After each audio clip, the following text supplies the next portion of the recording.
It's not Jim Carrey who can walk down the street just doing anything he wants to and get away with it because nobody knows you. You know, after a while, hopefully it'll be to the point where I can't walk out in the street. Won't that be fun? where it'll be impossible to walk anywhere without being recognized.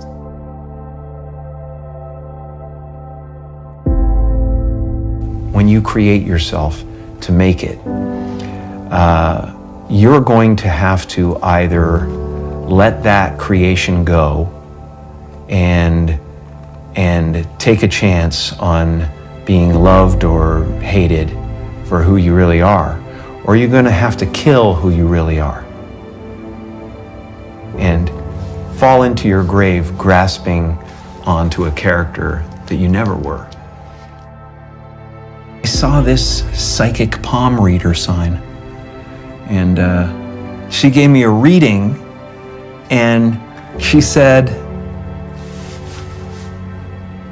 "You're about to do 3 things, 3 movies that will be very, very, very big and very important, and after that, it will be impossible for anyone to knock you down from that place." I worked in factories. I had a 9th grade education. You know, it's a series of like crushing disappointments, and I just go into a different gear. I go into, don't know how it's gonna write itself, but it will, you know? I don't know how. You know, I mean, I'm the guy who wrote the $10 million check to himself and had it come to fruition. I'm the guy who had the substitute teacher in grade 2 who said that, whenever I want something, I pray to the Virgin Mary and I ask her for it and I promise something in return and I get whatever I want. So didn't you write yourself a check? I heard that you did. Is that true? I wrote myself a check for $10 million for acting services rendered, and I gave myself 5 years. My dad could never afford a bicycle, so I went, okay. I went home and I prayed for a bicycle and promised I'd say the rosary in return, and I got a bicycle, showed up in my living room. Brand new Mustang bike. I put it in one of the scenes in Eternal Sunshine. A Mustang bike with a banana seat. Just before Thanksgiving 1995, I found out that I was going to make $10 million. So you visualized? From then on, it was whenever I wanted something to happen, I manifested it. I stood there in an open field like this with my arms out. Can you tell me about your dad? My father was not only the funniest man in the room, but he was a fantastic saxophone player.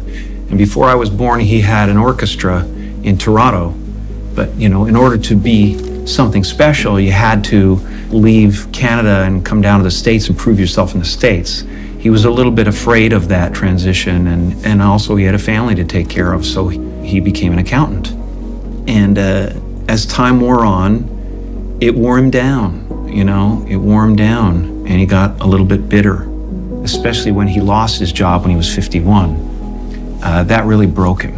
Not only was he compromising to raise a family, but when you compromise and you fail, it really hurts.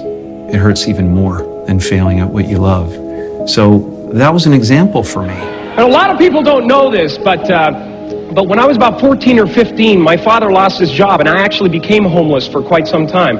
Of course, I grew up in Canada, so I thought we had just gone camping, you know. But, I learned that you can fail at what you don't love, so you might as well do what you love. There's really no choice to be made.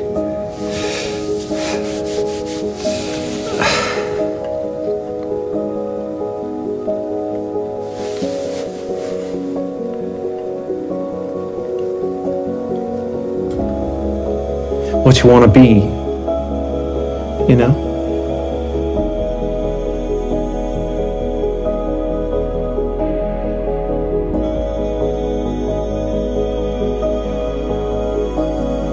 Where did that transition take place?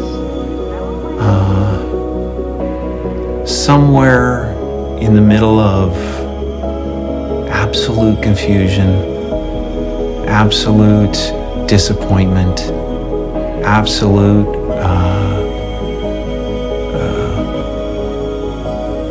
the fruition of all of my dreams, standing there with everything anybody else had ever dreamed about having, and be unhappy.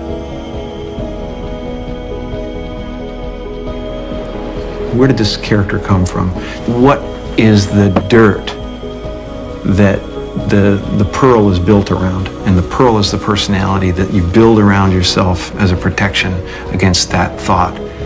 If they ever find out that I'm worthless, if they ever find out that I'm not enough, I'll be destroyed. I don't want anything. That's the craziest thing, and it's the weirdest thing to say in a place like America, where I have no ambition. I really, truly don't.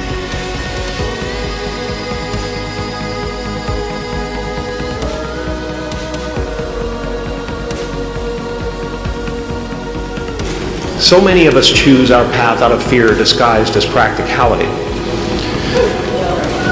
What we really want seems impossibly out of reach and ridiculous to expect, so we never dare to ask the universe for it. I'm saying, I'm the proof that you can ask the universe for it.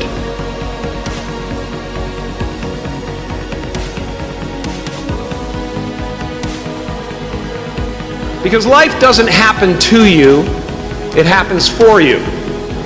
How do I know this? I don't, but I'm making sound, and that's the important thing. That's what I'm here to do. Sometimes I think that's the only thing that's important, really, you know? It's just letting each other know we're here. Yeah. Reminding each other that we're part of a larger self.